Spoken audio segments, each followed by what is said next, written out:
C'est pas facile. C'est un honneur pour un serviteur de Dieu de pouvoir parler des choses de Dieu.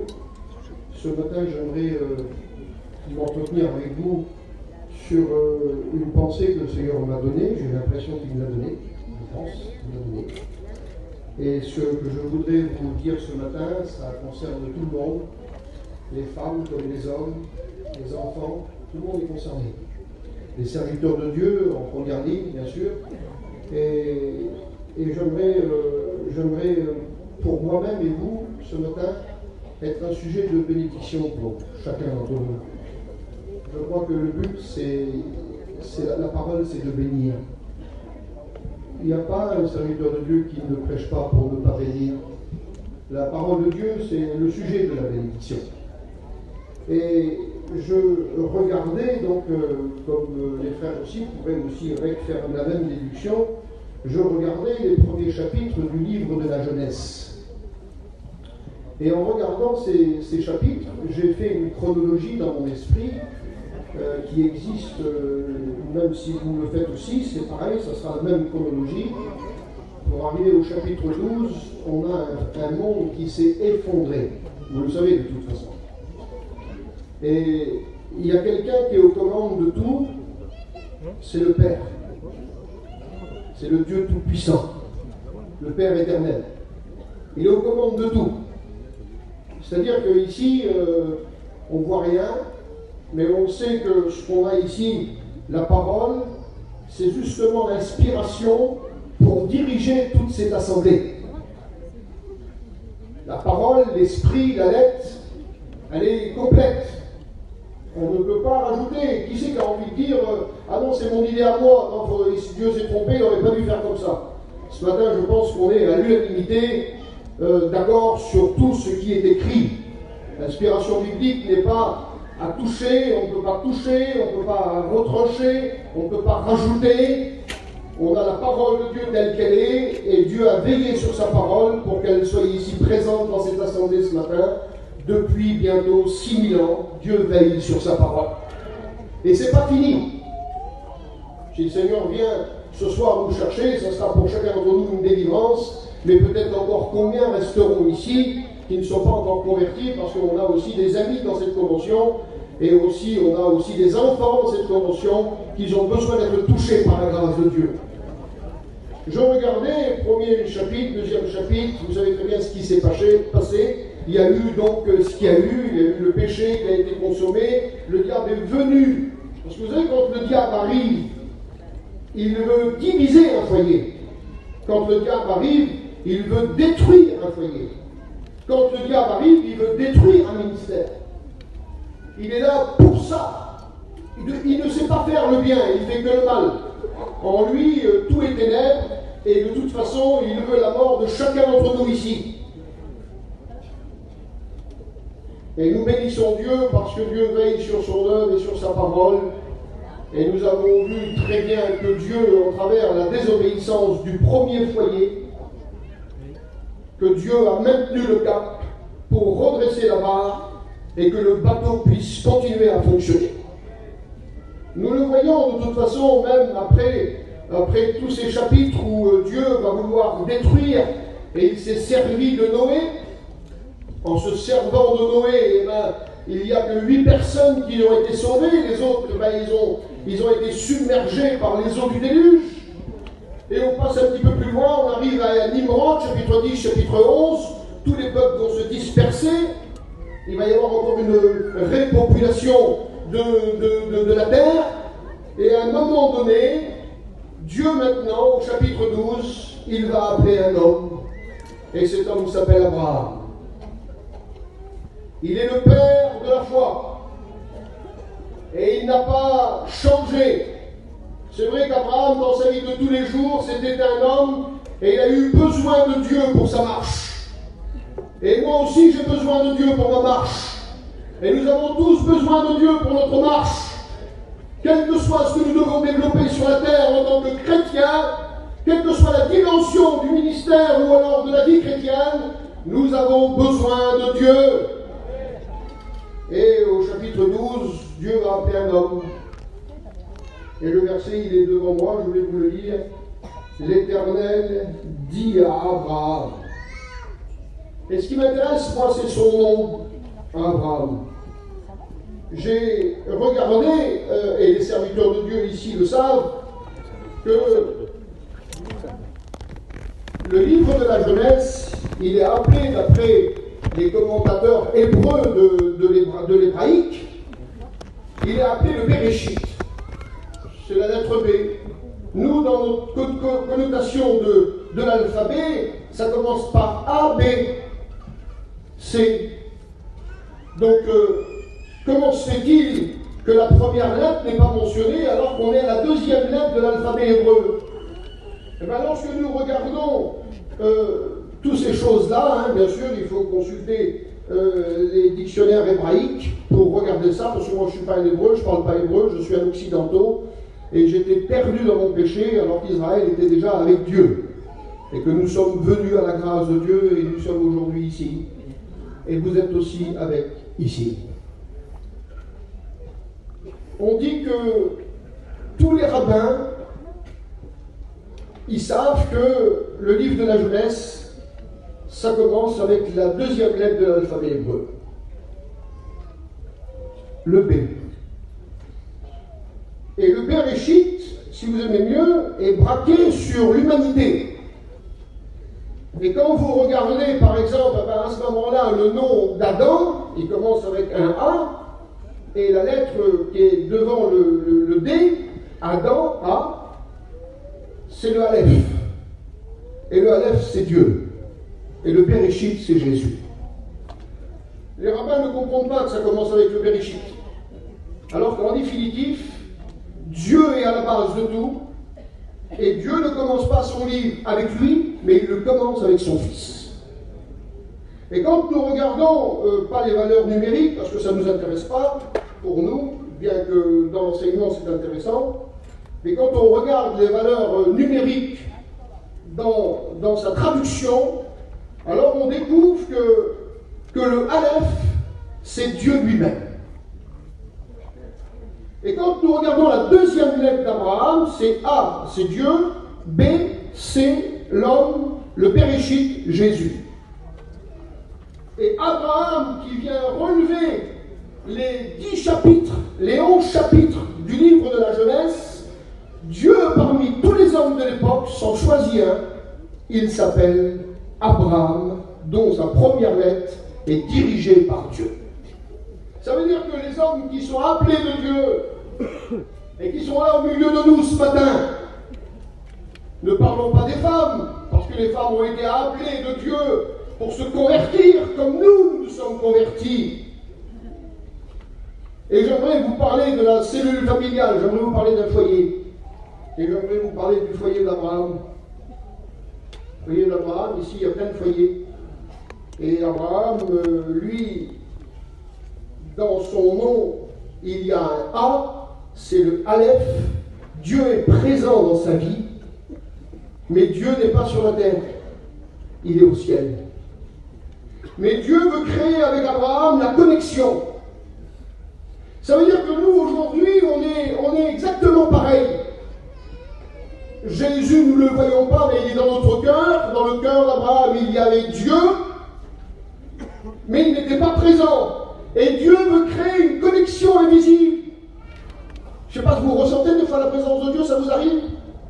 De sentir que vous êtes né de nouveau, de sentir que vous lui appartenez, de sentir que vous êtes avec lui, que vous avez été délivré de toutes les misères que nous pouvons avoir, et que Dieu est notre Dieu, même s'il n'est pas là visiblement.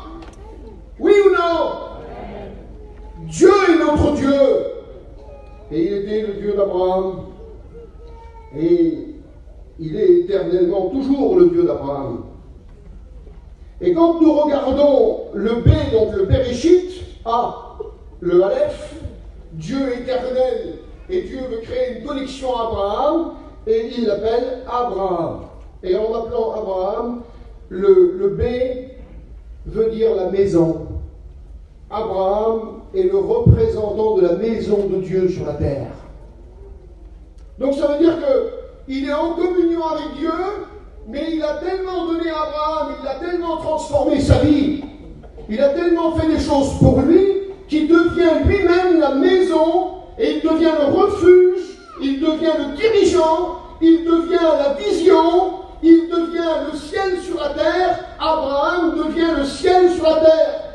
Parce qu'il est en communion, il est en connexion avec Dieu. Et avec toutes les difficultés des 11 chapitres de la Genèse, à partir du chapitre 12, le lien officiel s'est noué indélébile. On est, nous tous, des fils d'Abraham. Parce que en Abraham est sorti quelque chose d'invisible, quelque chose qui n'est pas palpable, quelque chose qu'on n'arrive pas à comprendre, ce qui s'appelle la foi. Et aujourd'hui, si nous sommes ici, sauvés, sanctifiés, purifiés, lavés de nos péchés, c'est parce qu'un sacrifice un jour s'est fait, mais c'est par la foi que nous sommes sauvés. Et Abraham est notre Père à tous. C'est vrai que nous sommes dans une période d'anniversaire, on est dans une période d'un jubilé, on est dans une période très importante, et je me suis posé la question, depuis que je suis assis sous ce chapiteau, là il y a quelques jours, je me suis posé la question, je me suis dit, si ce chapiteau-là pourrait parler, si les bars, l'estrade pourraient parler, pour nous dire des choses.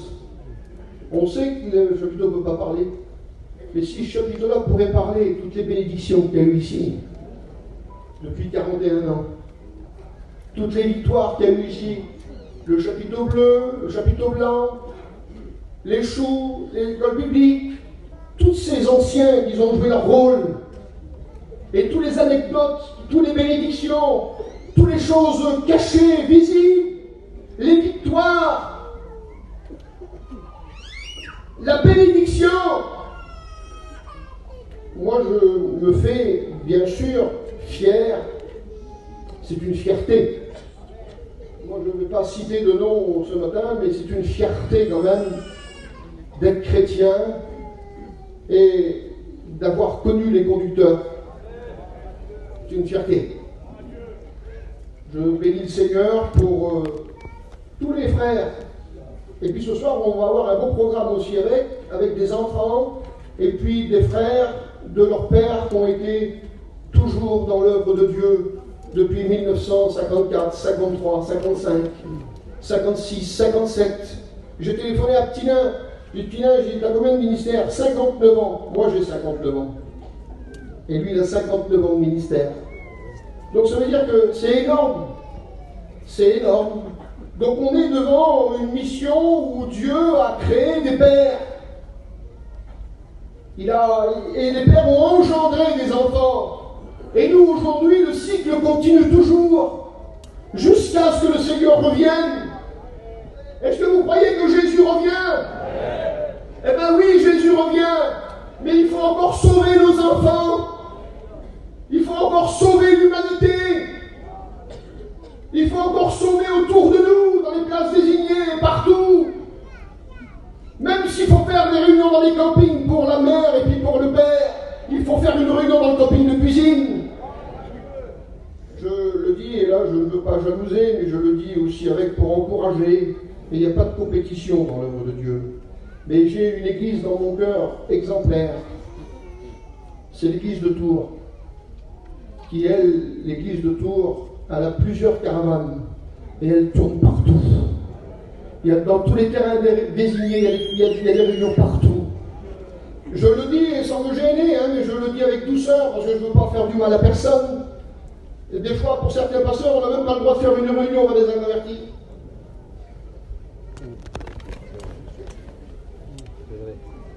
Il faut les laisser mourir, les inconvertis, alors.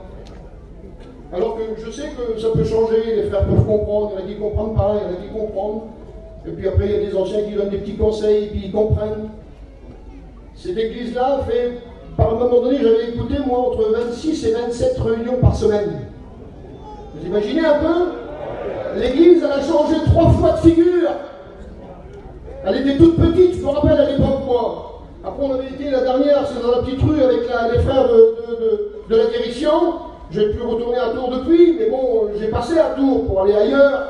Mais une chose qui est sûre, c'est que l'Église, elle a changé de figure, et là maintenant, elle est encore plus grande. C'est peut-être une plus grande Église qu'on a en France. Ne soyez pas étonnés si vous avez des petites églises. Pardonnez-moi de vous dire ça. Pardonnez-moi de vous dire ça. Ne soyez pas étonnés. Mais il faut ouvrir nos cœurs. Il faut que les serviteurs de Dieu ouvrent leur cœur. Les anciens n'ont pas rétréci l'œuvre, mais ils ont ouvert leur cœur. Et aujourd'hui, les milliers sont présents en France et à l'étranger. Regardez, nous, on est des missionnaires. On est une équipe de missionnaires et les garçons sont ici. Bon, moi, ça fait quelques années avec les garçons qui sont tous ici, les anciens qui sont là aussi, depuis tant d'années dans les pays de l'Est. C'était fermé, le pays de l'Est, parce que c'était le communisme qui fermait les pays de l'Est. René serait là, il pourrait nous en parler largement. C'est vrai que nous avons été plusieurs fois en Russie, mais dans les pays de l'Est, à l'heure actuelle, les pays fermés complètement par le communisme, dès que ça s'est ouvert, c'était même pas ouvert qu'on avait une porte. On est parti en Roumanie, quand on arrivait aux frontières, les Kistés qui étaient là, ils interrogeaient nos enfants, ils ont interrogé la fille avec Naz, ils ont interrogé ma fille, pour leur demander ce qu'on faisait, si on passait quelque chose, si on faisait quelque chose. Un enfant, il dit la vérité, il ne sait pas mentir. Et ils ont compris qu'on était des pasteurs en plein communiste. Donc il y a plein de frères qui ont été dans les pays communistes. Abraham, il est là, il y a aussi Payoum qui est là, il y a aussi Moukan, il y a les frères, on est parti en Pologne, c'était fermé, on a resté 15 jours sans avoir de nouvelles de nos parents, de nos familles. C'était coupé du monde, la Pologne. Et on a traversé cette frontière-là avec les anciens, moi j'étais jeune à l'époque. Et les anciens, on a prêché, on a parcouru partout, on a pris des adresses parce que tout le monde était dans la crainte et dans la peur. Et après, quand on est revenu en 89, il n'y avait plus personne, tout le monde était parti parce que les frontières avaient tombé. J'aimerais vous dire que le communiste ferme les barrières, mais Dieu rouvre les barrières. Je veux encourager les missionnaires, parce que c'est pas facile l'action missionnaire. Il y en a qui disent, ah, ils ont des sous pour partir, ils ont ceci, ils ont cela. C'est pas facile. Que Dieu bénisse le comité missionnaire, que Dieu bénisse nos frères missionnaires, que Dieu bénisse les anciens dans la mission qui sont des missionnaires. Moi-même, missionnaire, je vous le dis devant Dieu, avec Abraham, les choses se sont concrétisées. Et depuis tant d'années parmi nous, les choses se sont concrétisées. Et ça a commencé comme ça a commencé. Ça a commencé avec un petit monsieur, il était tout jeune, et puis il a écouté l'évangile dans une espèce de maison où on distribuait du thé, des trucs comme ça. Il s'appelle Le Cossec. Et il est venu, il a grandi, et après il est venu. Le réveil est venu en France. Vous vous rendez compte quel bonheur? Et la France est devenue, comme Sarah, une mère. Parce qu'Abraham, il avait une femme, elle s'appelait Sarah. Et Sarah a enfanté la promesse. Le temps a passé, bien sûr, mais la promesse est venue. Le Seigneur vous fait des promesses à vous. Mais par contre, est-ce que vous tenez les promesses de votre engagement? Est-ce que nous tenons parfois les promesses de notre engagement? Abraham a demeuré le même jusqu'à la promesse. À 99 ans, jusqu'à la promesse. J'aimerais vous dire devant Dieu, c'est vrai, mes frères missionnaires et l'étranger à l'heure actuelle, la mission française je parle, hein. Et là, arrêtez-moi, les anciens, vous êtes ici devant, il y en a aussi derrière, il y en a d'autres, hein. Voilà, la mission française, avec quelques hommes de l'étranger qui ont venu aussi avec en même temps, dans le même bateau. C'est ça, Tarzan, hein. Quelques étrangers. On a le frère Mike qui est ici aussi avec. Et puis Tarzan qui est ancien. Et en même temps, ça a démarré en même temps. De la France, la Suisse, l'Allemagne, la Belgique, la Hollande, l'Angleterre, l'Espagne. Ça a parti comme une traînée de poudre. Partout, vie, lumière, à évangéliser l'Europe. Les anciens, depuis tout le temps, ont évangélisé l'Europe. Je parle comme ça parce que c'est marrant, les frères, il faut en parler. C'est le jubilé, on est en train de parler, on veut mettre à l'honneur ceux qui ont travaillé, ceux qui ont fait le travail. C'est pas nous, on a pris le train en marche. On n'a rien fait, nous. On a fait ce qu'on fait aujourd'hui. Mais ce qui a été fait hier, ça n'a pas été fait par nous, ni par vous. Ça a été fait par eux. Les hommes sont présents. C'est eux qui ont fait. Abraham, c'est lui qui a fait. Dieu s'est servi d'Abraham. S'est servi de lui. Il s'est servi de Sarah. Abraham était couronné dans une alliance. Sarah a été couronnée comme une princesse. Et dans un foyer, on ne détrône pas le père. Dans un foyer, on ne détrône pas la mère. Si le père est un déserteur et qui fuit ses responsabilités, et que la mère prend en place cette responsabilité, elle ne pourra pas diriger comme un père. Elle dirigera comme une mère affective. Quand il y a un père, il y a la droiture, il y a l'équité, il y a la justice. Et quand il y a une mère, il peut y avoir aussi ça. Mais c'est vite bafoué par les enfants, parce que les enfants ne reconnaissent pas l'autorité comme un père, on peut reconnaître son autorité.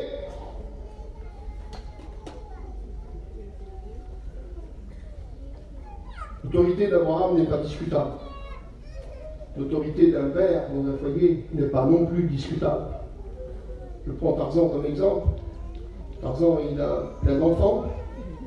Mais si ça aurait été ses enfants qui auraient dirigé son foyer aujourd'hui, qu'est-ce que deviendraient les enfants? Et qu'est-ce que deviendrait le père? Parce que le père, il est indécouronnable, indéstabilisable. Le père dans une maison est indéstabilisable. J'aimerais vous dire que dans l'œuvre de Dieu, dans le socle de Dieu que nous vivons à l'heure actuelle, Abraham est indétrônable. Et au travers d'Abraham, on trouve tout le résumé de l'Ancien Testament. Parce que Abraham, même si la promesse était longue, il a mis au monde un enfant avec sa femme. Et cet enfant est devenu Isaac. Et de Isaac, on passe à Jacob. Et on a les trois identités de l'Ancien Testament. Et tout se résume par ces trois personnages de l'Ancien Testament. Abraham, Isaac et Jacob.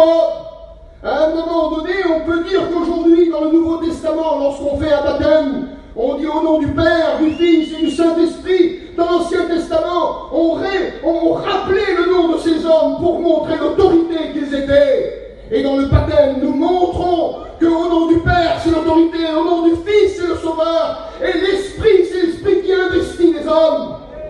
J'aimerais vous dire ce qui existe dans l'Ancien Testament, existe dans le Nouveau Testament. Il n'y a rien de nouveau sur le soleil. Nous sommes les enfants d'Abraham. Nous sommes les enfants d'Abraham. Dans la continuité, engendrés par Isaac, engendrés par Abraham, engendrés par Isaac, engendrés par Jacob. Et nous sommes venus jusqu'ici. Et nous pouvons découvrir que dans les Écritures, Abraham est la maison. Eh bien, j'aimerais vous dire qu'aujourd'hui, le Christ, il a fait une œuvre. Lui, il est venu sur la terre. Il est le Bereshit. Il était la maison de Dieu. Parce qu'il était en contact. Il était en contact avec son Père. Et il n'a pas dit moi et le Père. Il a dit le Père et moi. La lecture, elle est importante. Il n'a pas dit Jésus, moi et mon Père. Non, il a dit mon Père et moi. Dieu toujours en avant. Si nous mettons les valeurs, les vraies valeurs de nos foyers en avant, les vraies valeurs dans un foyer, c'est un père. J'aimerais parler à tous les foyers. J'aimerais parler aux mères qui discriminent le père. Ou alors qui voient avec leurs enfants et que c'est toujours ce qu'il faut voir. Alors qu'en définitive, le père n'existe plus dans le foyer. Et il perd sa place. Et c'est la mère qui lui fait perdre sa place.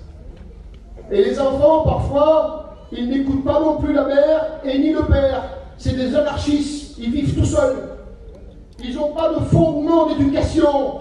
Ils n'ont pas de fondement d'identité. C'est des anarchistes. C'est des pécheurs dans l'âme. Ils vivent comme une vanneuse. C'est pas étonnant qu'il y a des foyers qui sont détruits. C'est pas étonnant qu'il y a des foyers qui ne peuvent plus avancer. J'aimerais pas rétablir, mais par la parole de Dieu, revenir à l'origine des choses. Le péché a fait beaucoup de choses et il a rabaissé la valeur de nos familles. Il a rabaissé la valeur du père. Il rabaisse la valeur de la mère. Absalom, lui, il a voulu détrôner son père. Il a voulu lui prendre la couronne. On ne peut pas prendre la couronne à un père. Il faut que ce soit lui qui la donne. On ne peut pas, c'est pas possible. C'est quelque chose d'exceptionnel. Mais si on rentre dans les discussions, bon, moi j'ai marqué des petites choses qui sont intéressantes, et je pense que pour chacun d'entre nous, on arrive à comprendre. Seulement dans le nom d'Abraham, il y a des choses qui sont exceptionnelles. Parce qu'Abraham vient tout de suite après toute cette difficulté des 11 premiers chapitres. Et donc il est la maison et il est aussi avec la dualité. Ça veut dire qu'il n'est pas seul. Il y a sa femme, il y a Dieu qui est présent, il y a sa femme qui est présente. Parce que un foyer, il n'y a pas plus important qu'un foyer. Un foyer aujourd'hui, il est bien, et si le mari ne fait pas ce qu'il a à faire et qu'il ne dirige pas bien, eh bien automatiquement, il va tomber dans la misère, le foyer. Il ne pourra plus se relever, parce que le mari fuit ses responsabilités. Et quand on voit des pères qui veulent, par exemple, démissionner de leurs responsabilités et laisser la place à la femme, ou laisser la place au plus vieux des garçons, ou la plus vieille des filles, c'est pas comme ça que ça fonctionne.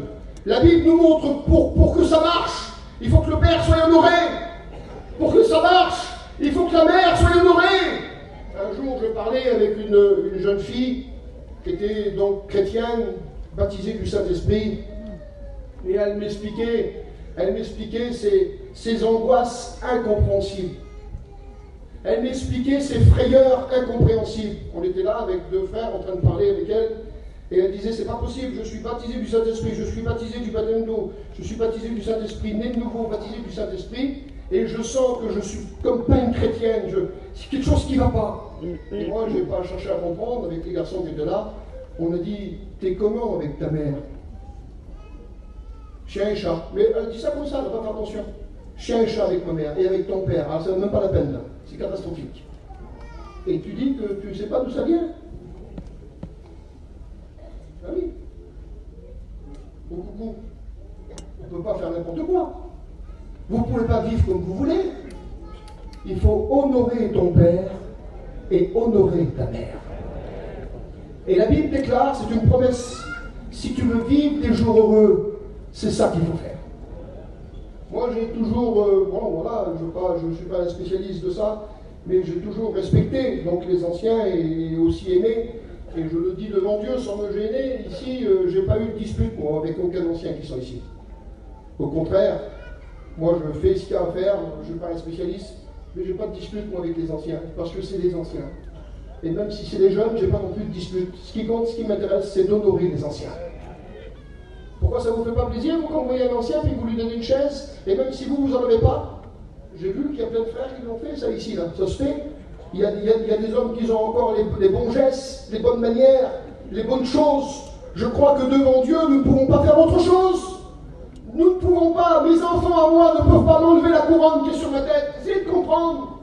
Il y a une couronne que Dieu donne comme autorité. J'ai pas un règne sur mes enfants, moi. J'ai pas un règne sur ma femme. Ma femme, c'est une princesse. Elle a aussi la couronne sur la tête. Comme vous tous, les sœurs ici, et comme tous les frères qui sont ici.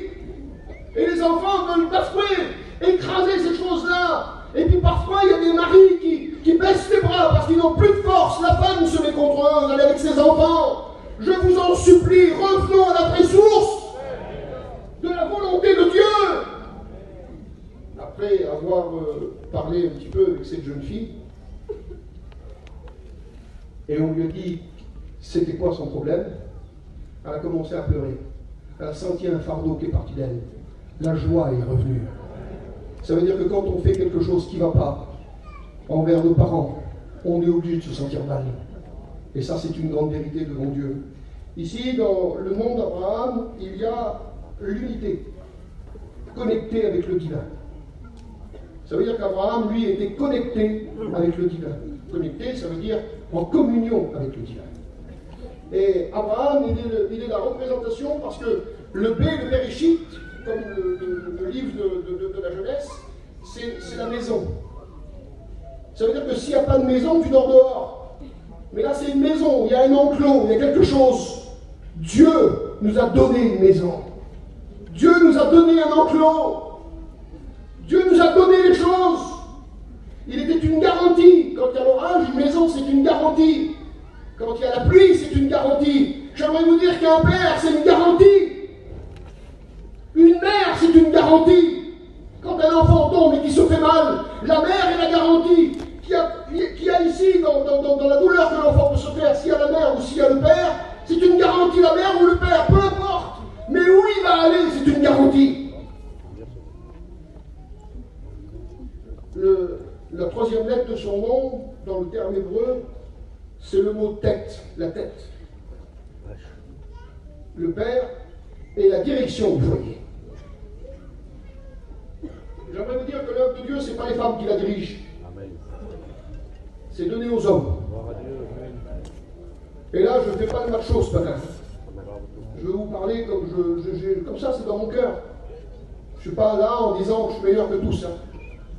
Et puis je ne veux pas essayer de créer des difficultés, au contraire, je voudrais mettre les choses à sa place. Amen. Il est question d'une maison, et dans une maison, la troisième lettre, c'est le mot tête qui en ressort dans le principe hébreu. Officiel. Il y a deux mots qui ressortent. Il y a tête et misère. Mais dans l'expression hébraïque, la tête est en haut et la misère se trouve en bas.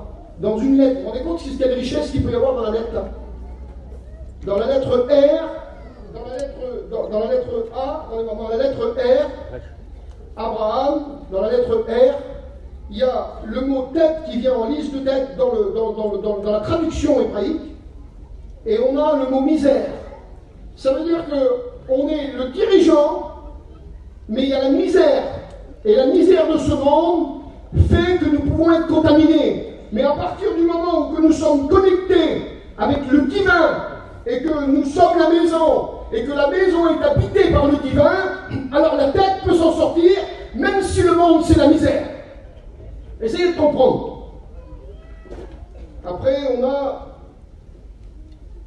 la quatrième lettre, c'est le mot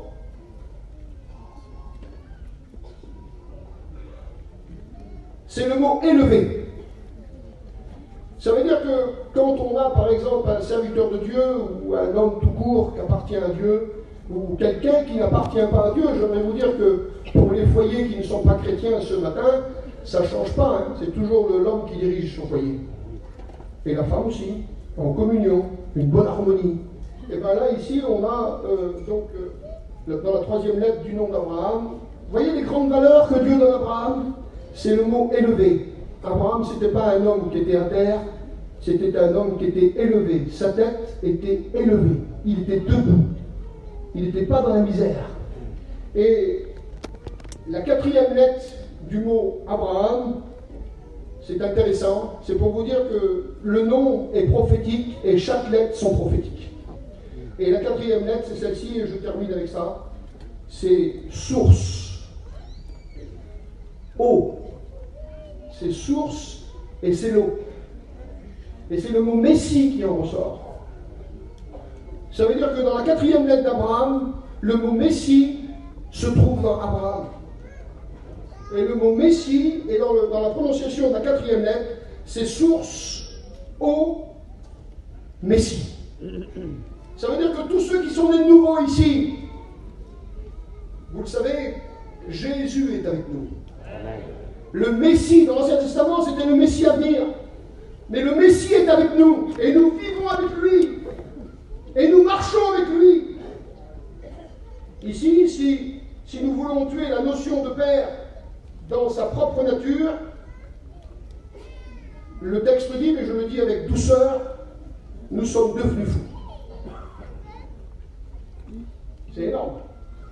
Ça veut dire que si nous tuons le texte dans sa racine, et que il n'y a pas d'honneur que nous devons avoir à nos parents, que ce soit pour le père ou que ce soit pour la mère, nous sommes en train de tuer officiellement la situation. Vous vous rendez compte un petit peu?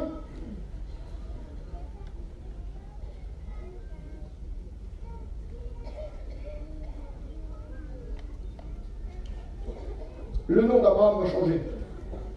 Et vous le savez, il est rajouté dedans un H et un A. Voilà, c'est plus Abraham, mais c'est Abraham.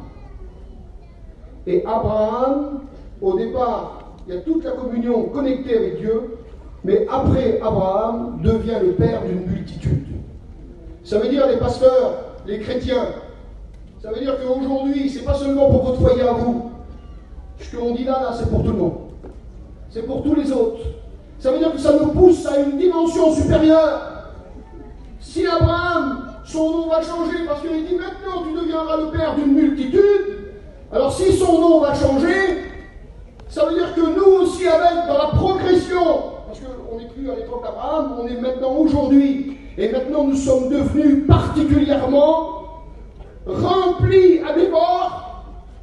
On peut en mettre encore de la bénédiction, mais aujourd'hui, maintenant, nous sommes des têtes élevées, nous sommes avec de l'eau, nous sommes une source, et nous avons le Messie dans notre cœur. Ça veut dire qu'il n'y a plus sujet de se plaindre. C'est vrai que tu peux te plaindre quand le diable va t'attaquer, c'est vrai que tu peux te plaindre quand il y a une difficulté, quand il y a un problème, quand il y a quelqu'un qui est malade. Mais j'aimerais vous dire que pour tous nos bobos, pour toutes nos difficultés, nous avons quelqu'un qui vient à notre aide et qui est capable de nous bénir au-delà de ce qu'on peut s'imaginer. Je regardais la prophétie d'Ézéchiel 37. Vous connaissez la vallée des ossements. Ézéchiel 37, c'est la vallée des ossements. Ça veut dire que Ézéchiel, il était comme ça, et d'un seul coup, il y avait donc des os qui étaient desséchés derrière, et c'était une vallée où il y avait tous les ossements. Et d'un seul coup, Ézéchiel, il écoute un bruit. Et quand il écoute un bruit, il se tourne. Il écoute un bruit, il écoute un mouvement.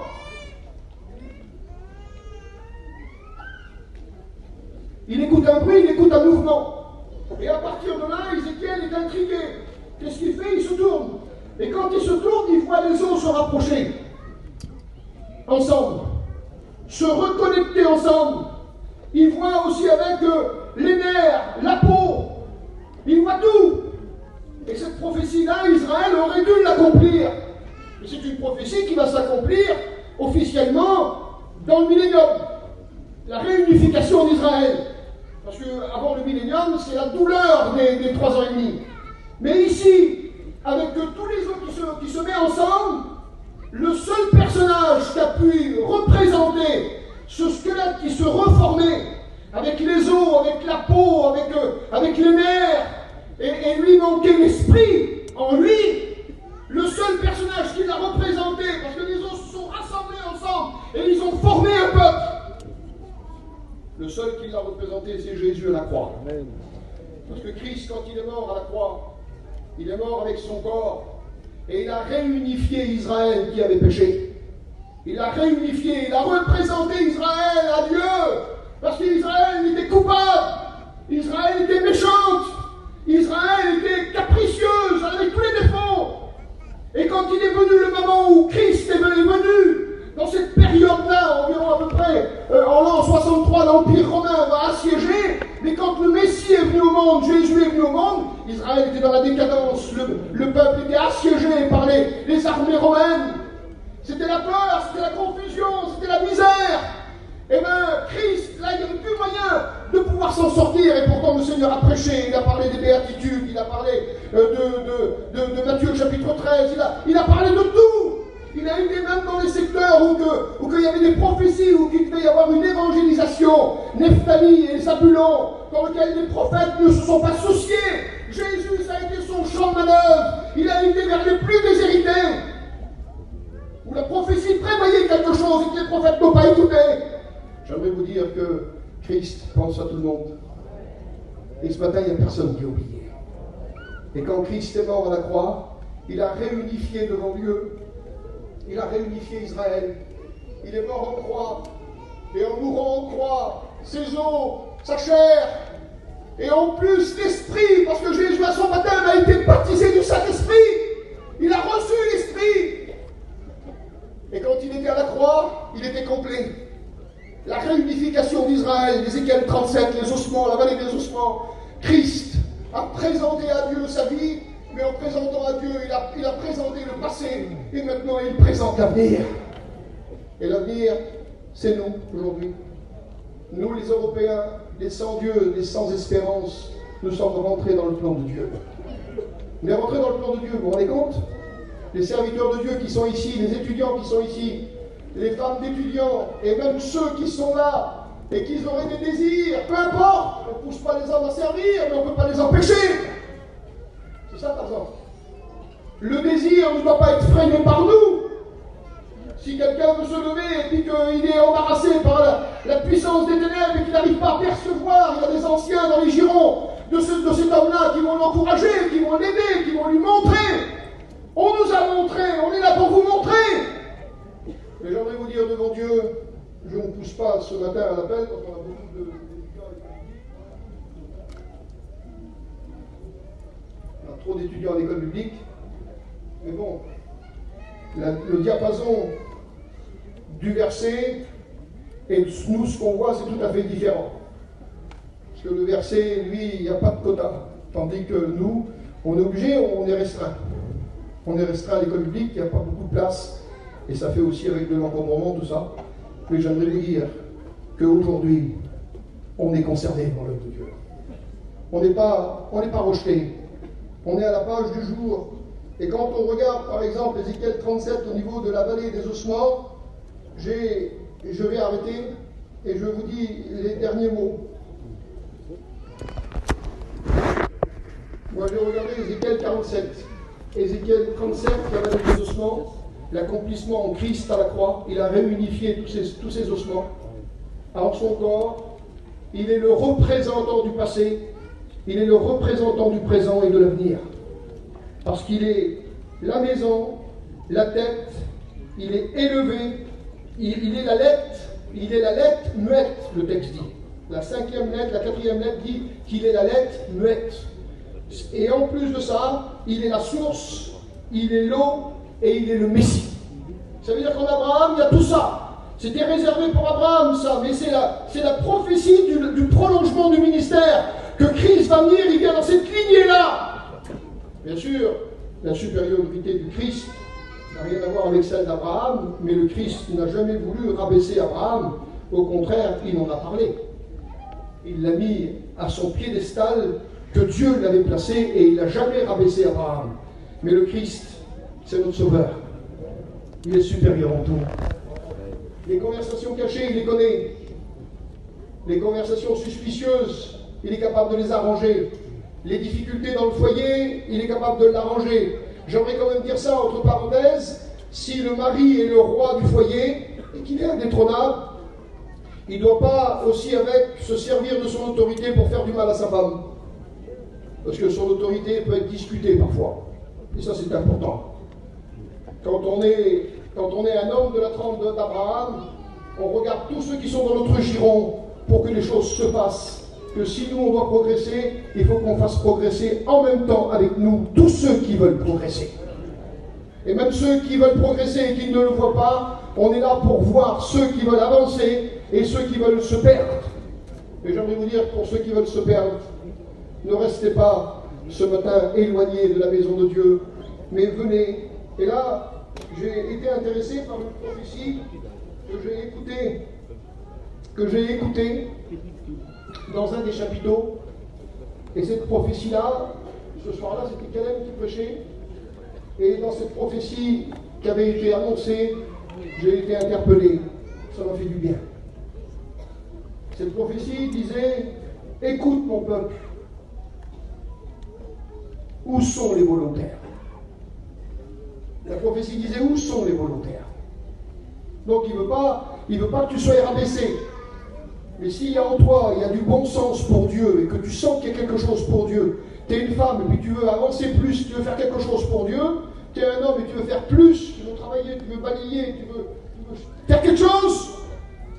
On a envie de faire quelque chose quand on est avec Dieu. Et puis des fois, c'est nous qui veut le faire parce qu'on veut se mettre au service de Dieu. Et puis parfois, c'est Dieu qui le demande parce qu'il veut que tu sois à son service. Donc on ne peut pas discuter avec lui. On a perdu d'avance. Et quand il a décidé sur la vie de quelqu'un quelque chose, tu es obligé de capituler. Écoute mon peuple. Où sont les volontaires? Où sont ceux qui veulent avancer? Avancer en pleine eau, dans ma présence. Pas tout seul. Tu avances, mais pas tout seul. Tu avances dans sa présence. En plein eau dans ma présence. Êtes-vous prêts? Écoutez bien, c'est pour ça que j'ai pris Ézéchiel 47. Êtes-vous prêts à perdre pied dans ma présence? Êtes-vous prêts à être envahis de ma présence? Alors, tenez-vous prêts. C'est une prophétie qui m'a bouleversé. Et je redis le mot, êtes-vous prêts à perdre pied?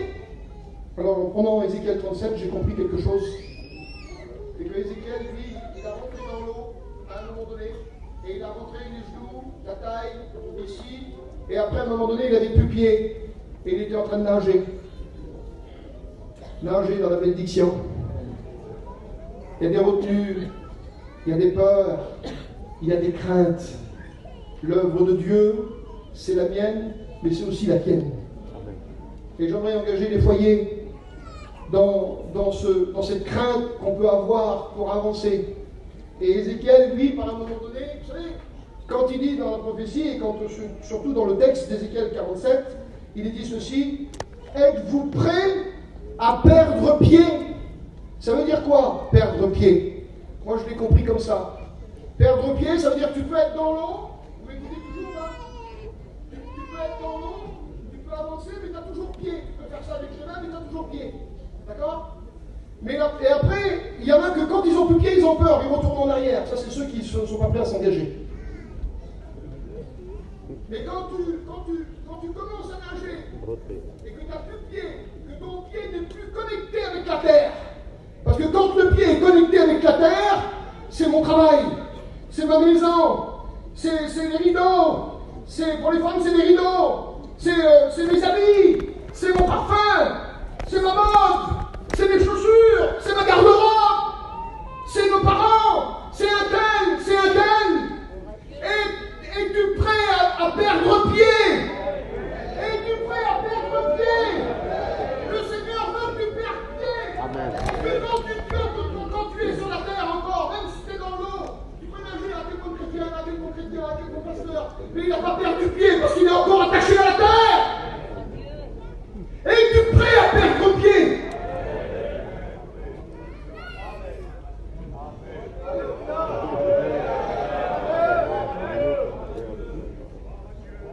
Il y en a qui leur faut trop de garanties.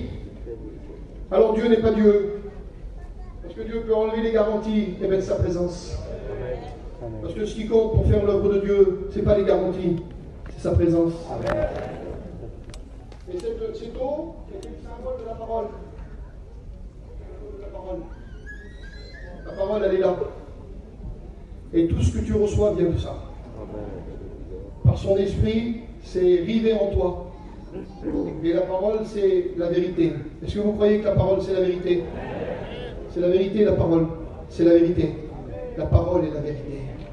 Ta parole est la vérité. Et Jésus a dit, moi et mon Père. Alors maintenant, moi je t'invite à dire, si tu as des peurs, mon Dieu, toi avec moi, toi avec ton Fils, toi avec ton Esprit, et tous les trois vous êtes avec moi. Donc alors je me lève. Je décide pour toi aujourd'hui.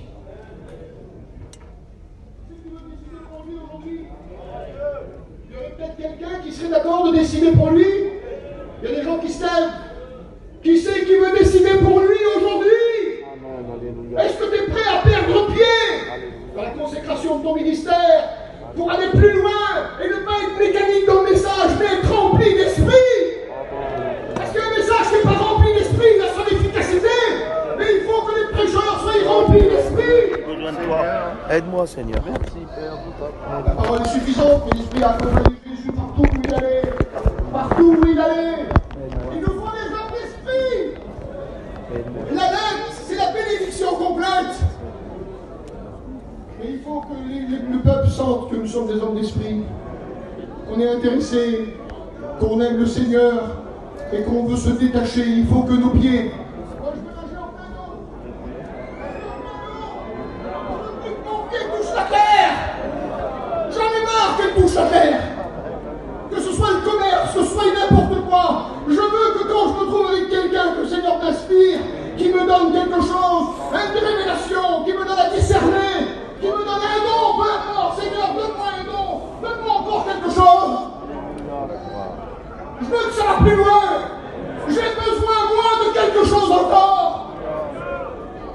d'autres qui veulent encore s'engager?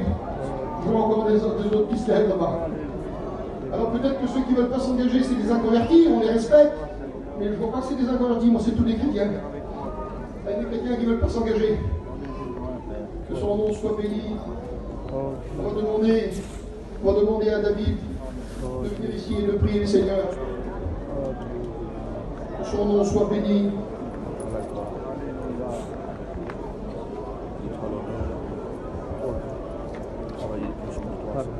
Je veux dire ceci, merci à Dieu pour le message et cette assemblée qu'il y a devant nous. Nous sommes nous en haut sur l'estrade. Je voudrais vous dire que nous sommes la continuité de cette promesse que Dieu a fait à Abraham. Et Dieu a dit à Abraham, ton nom sera grand sur toute la terre. L'apôtre Saint Paul reprend à l'Épître aux Galates en disant ceci. Il n'est pas dit aux descendances, il a dit à ta descendance, c'est-à-dire Christ. Et l'Église est le résultat de cette promesse. Que Dieu soit béni. Nous sommes les bénéficiaires de cette promesse que Dieu a fait à Abraham. Que son nom soit béni. Nous te rendons grâce. Merci pour le message. Merci. Parce que je me lève avec mes frères, avec cette assemblée. Parce que nous voulons oublier, comme a dit Paul, toute chose en arrière, ne portant vers l'avant. Nous te rendons grâce. Bénis ton Église. Ta parole, elle est compréhensible. Parfois, on vous dise, il y a des choses difficiles, mais l'Esprit est l'agent révélateur de la pensée de Dieu. Que tu bénisses mes frères et sœurs et que nous avancions plus loin dans la bénédiction, nager dans la bénédiction de Dieu. Nous ne voulons pas, Seigneur, avoir toujours les pieds sur la terre, mais nous voulons nager dans la direction de la volonté de Dieu, être prêts à ce que tu nous demandes. Merci, Seigneur. À Dieu soit la gloire, à Jésus-Christ soit l'honneur. Merci à l'Esprit de Dieu pour la révélation de la parole. Merci Jésus. Amen. Amen. Quelqu'un voudrait lever la voix avec Dieu qui nous parle dans la liberté, parce que Dieu est présent. Que son nom soit béni. Gloire à Dieu. Merveilleux pour ce message ce matin. Bien, j'ai écouté comme vous la parole de Dieu. Je me suis intéressé à ce qu'il a dit Samy. Ça a été un trésor merveilleux. Alors il a dit que dans